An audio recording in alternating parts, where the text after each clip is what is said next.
Imagine, tu t'accordes enfin un moment, 1 heure, tu sais, rien que pour toi.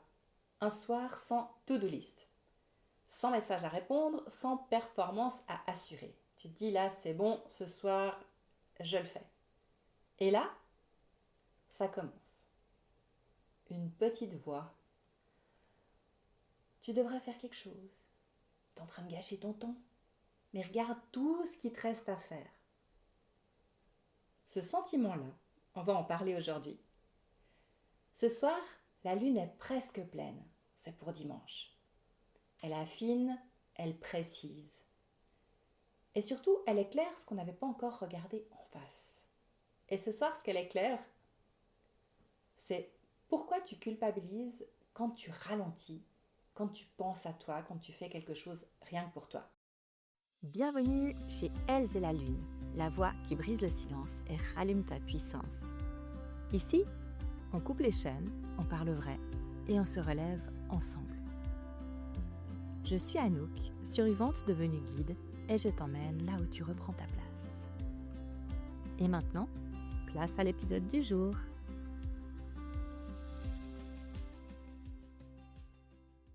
On sait déjà qu'on va culpabiliser et qu'on ne devrait pas, mais on le fait quand même.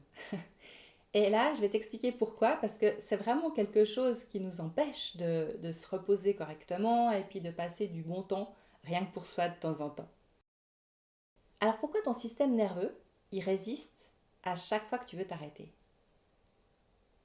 Et puis la question qu'on peut se poser là derrière, c'est en fait pourquoi le fait de te reposer te met mal à l'aise?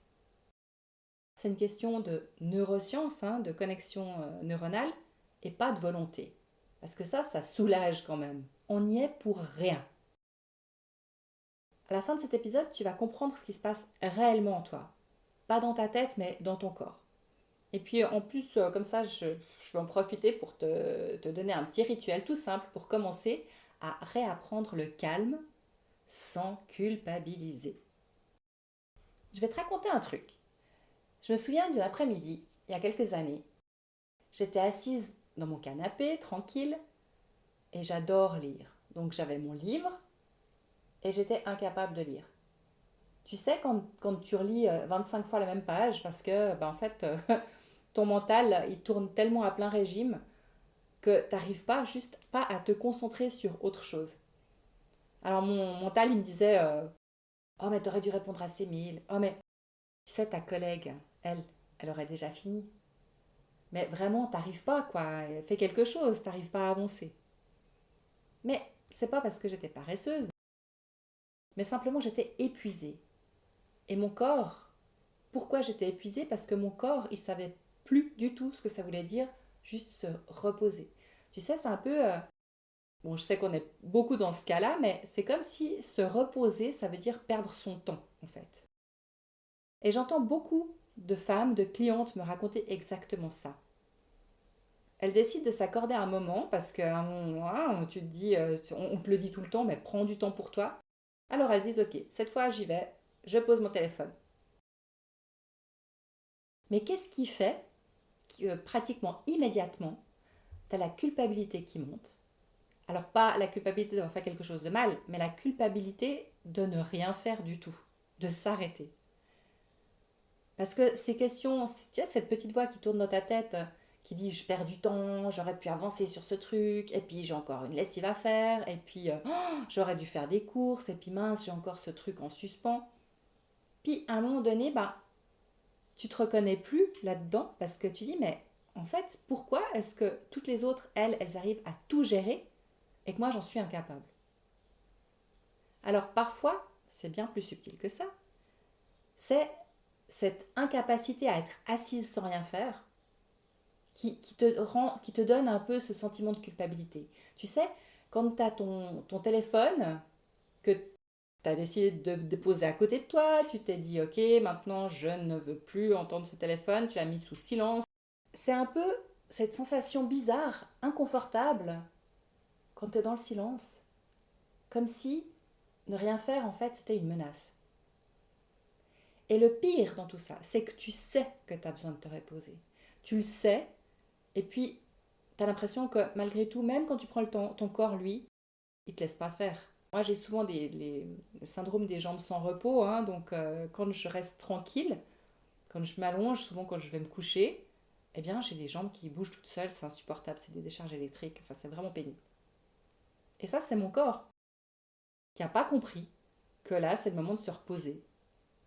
Le mental, il est toujours en train de lui dire, mais vas-y, tu dois encore aller faire ça, tu dois encore aller vérifier ça, tu dois encore, t'as oublié de faire ci, est-ce que t'as vraiment fermé la porte à clé, enfin tout ce genre de trucs. Alors voilà, cette fois, je vais te dire ce qu'on ne te dit pas sur tout ça. Parce que tu commences à me connaître, c'est ce que j'aime bien faire, c'est ça, c'est aller à contresens. Alors, la culpabilité que tu ressens quand tu te reposes, c'est pas du tout évidemment un défaut de caractère, c'est pas de la paresse, malgré ce qu'on se dit à soi-même, hein. C'est pas parce que tu es épuisé que tu peux plus en avant, ça c'est aussi un résultat. C'est pas parce que tu es trop dans ta tête non plus. C'est ton système nerveux qui a appris que s'arrêter, c'est dangereux. Ton système nerveux, il a une mémoire. Il a enregistré depuis longtemps, peut-être depuis l'enfance, peut-être depuis des années de survie dans une relation, peut-être dans ton job, enfin dans ta vie, quoi, que tu devais toujours être en alerte, toujours être attentive, toujours être prête à gérer les situations. Surtout si tu vis seule, c'est qu'on est toujours prête à tout gérer. Donc, ton mental, il a enregistré que rester en mouvement, ça égale être en sécurité, être toujours en alerte, être toujours dans le contrôle. Il a enregistré aussi que produire, hein, ça veut dire avoir de la valeur. On court toujours après la reconnaissance de notre patron, même si, franchement, si tu as un patron qui a de la reconnaissance pour son travail, ou un chef de service, ou une chef, tu as beaucoup de chance, parce que c'est quand même assez rare. Il a enregistré aussi que s'arrêter, c'est égal à risquer de tout perdre. Et oui, parce que quand on n'est plus dans le contrôle, en tant que femme, eh ben, on se dit, punaise, au secours, si je lâche prise maintenant, il y a tout qui va partir en cacahuète. Alors quand tu t'accordes enfin ce moment de repos, bah, ton système nerveux, il déclenche une alarme.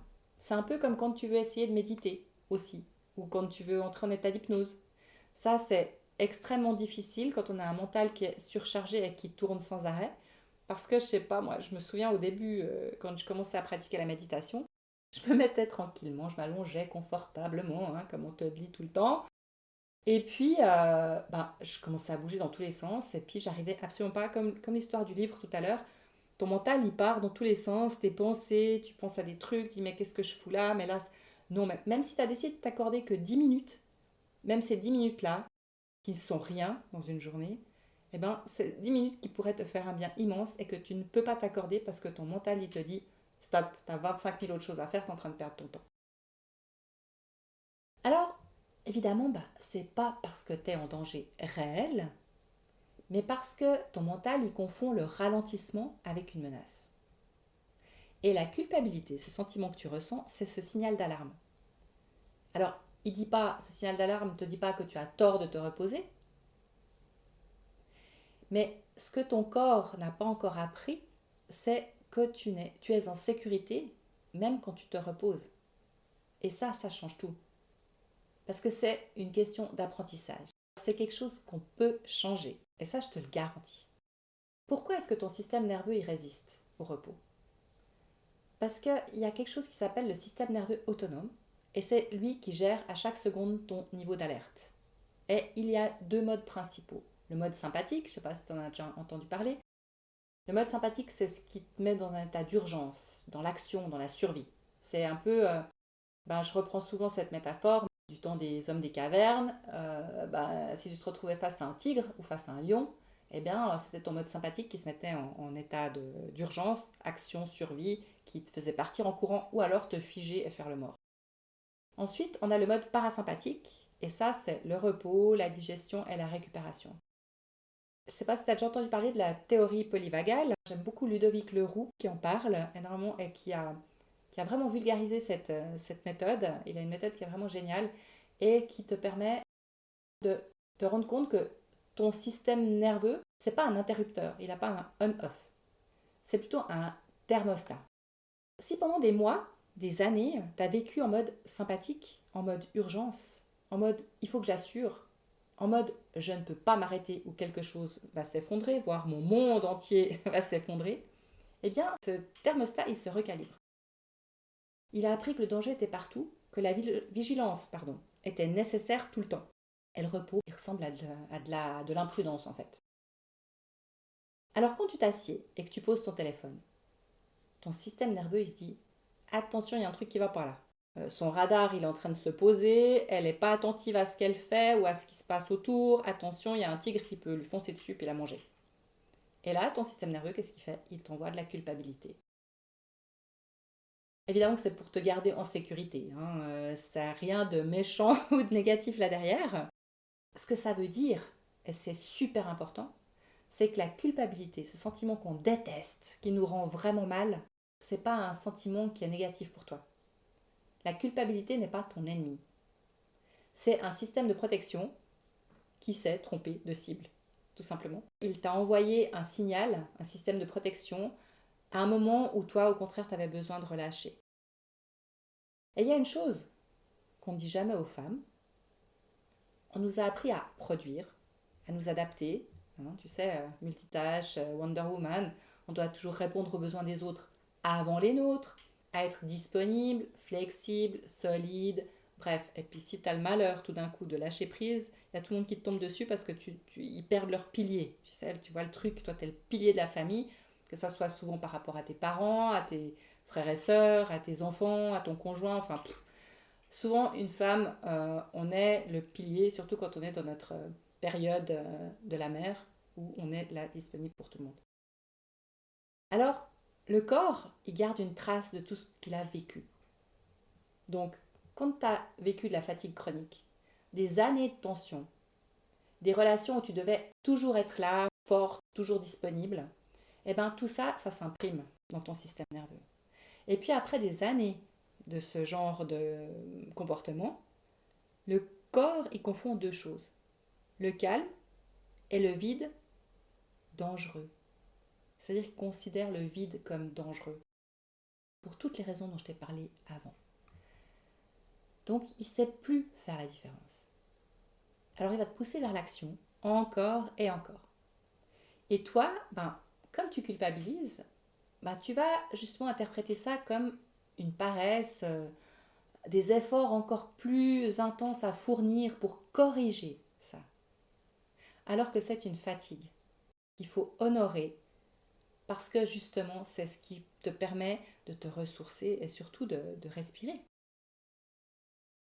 J'ai accompagné des femmes qui m'ont dit « Je sais que je devrais me reposer, mais dès que je m'arrête, c'est comme si j'avais fait quelque chose de mal. » Puis au début, je me disais « Mais oui, mais c'est vrai en fait, on a toujours ce sentiment. On a toujours ce sentiment que quand on prend du temps pour soi, quand on dit stop aux autres, qu'on s'accorde une parenthèse, que ce soit non à cette sortie entre copines, non je ne garderai pas les enfants de ma sœur ce soir parce que j'ai envie de me reposer, non, ou voilà, bref, plein de choses comme ça. Je ne vais pas les énumérer ici, il y en a tellement et puis tu les connais certainement aussi bien que moi. Eh bien en fait, elles n'ont pas tort du tout. Leur corps leur dit exactement ce qu'il a appris, que s'arrêter égale danger. Alors la bonne nouvelle, c'est ce qui a été appris peut-être, je ne sais pas si ça se dit, désappris. Et puis, maintenant je vais te donner 2-3 trucs pour réapprendre la sécurité dans le calme. Parce que ça c'est mon thème actuellement, je ne sais pas si tu allais visiter mon site internet, mais c'est vraiment quelque chose que je mets en place pour qu'on puisse se retrouver dans cette période du cycle, de notre cycle, où on est en sécurité. Je ne sais pas si tu as déjà entendu parler de la neuroplasticité. Et ça, c'est la capacité du cerveau à se recabler et puis à créer des nouvelles connexions. Ça veut dire donc désactiver des anciennes alarmes. Parce que ces connexions, c'est ça en fait. Notre corps, il est magnifiquement, merveilleusement bien fait. Et puis, malheureusement, de temps en temps, il faut faire un reset. Si tu n'en as pas conscience, si on t'a jamais expliqué comment ça fonctionne, forcément que tu ne peux pas savoir. Ça, c'est évident, c'est pour tout la même chose. Mais le problème, c'est que, je dirais le problème, le plus difficile là-dedans, c'est que ça ne se fait pas avec la volonté. Évidemment, ça ne se fait pas en se disant, aujourd'hui je vais me reposer et j'aurai pas le droit de culpabiliser, parce que là, c'est carrément l'inverse. Ça se fait avec des gestes répétés. Et oui, des habitudes. Et on dit il faut 21 jours au minimum pour prendre une habitude, qu'elle soit bonne ou mauvaise. Donc, il faut des petits gestes concrets qui sont ancrés dans le corps. Parce que le corps, il apprend en faisant et pas en comprenant. Alors concrètement, qu'est-ce que ça veut dire tout ce charabia? Tu t'accordes un moment de repos, la culpabilité arrive et tu ne la combats pas. Tu la nommes, simplement. Ça marche aussi avec les pensées toxiques, les pensées négatives. Tu peux te dire, ah mais mon système nerveux, il a peur. Il croit que je suis en danger. Alors tu respires. Ça, la respiration, la cohérence cardiaque, la respiration, c'est super efficace en cas de stress. D'ailleurs, c'est une leçon d'un des modules de mon parcours de l'enchanteresse. Donc, tu respires, tu restes dans ce moment quand même. Pas pour te forcer, pour montrer à ton corps que le calme, c'est un lieu sûr, c'est un lieu sain aussi et surtout nécessaire. Et c'est ça en fait la régulation du système nerveux. C'est pas de tout transformer en un soir, ça va être compliqué. C'est une conversation en fait avec ton corps, tout simplement. Un geste à la fois, un moment à la fois. Tu prends conscience de ce qui est en train de se passer là. Tu dis ok, pourquoi est-ce que tout d'un coup j'ai 25 000 idées qui me passent dans la tête alors que je viens de me poser? Eh bien voilà, maintenant tu sais que c'est ton corps en fait qui reçoit une information du mental comme quoi il est en danger s'il ne bouge pas. Pense au tigre. Puis là, tu fais un zoom sur toi, tu te vois dans ton salon ou sur ton lit, et puis tu dis, mais en fait, il n'y a pas de tigre autour de moi, donc j'ai pas besoin de partir en courant, ou de partir vite faire une lessive, ou je sais pas quoi. Et en fait, chaque fois que tu vas rester dans ce moment de calme, malgré ce sentiment de culpabilité, eh ben, tu vas envoyer un message à ton système nerveux. Ici, je suis en sécurité. Et c'est comme ça que le thermostat se recalibre. Pas en décidant, comme on l'a dit tout à l'heure, en expérimentant. C'est un peu comme la pensée positive. Tu peux toujours faire des exercices de pensée positive. Si tu n'as pas l'intention qui va avec dans ton corps, ça ne va jamais fonctionner. Alors, comme je te l'ai dit au début, je vais t'offrir un petit rituel d'incarnation. Ce soir, la lune est presque pleine. Donc c'est vraiment le moment d'affiner, de regarder ce qui fonctionne et d'ajuster ce qui peut l'être. Je vais te proposer de prendre 5 minutes avant de dormir. Tu éteins tes écrans, ou bien tu le mets dans une autre pièce. Tu t'assieds dans un endroit calme ou dans ton lit. Tu poses tes mains sur tes genoux ou ton ventre, suivant si tu es en position assise ou en position couchée. Et tu prends 3 respirations lentes.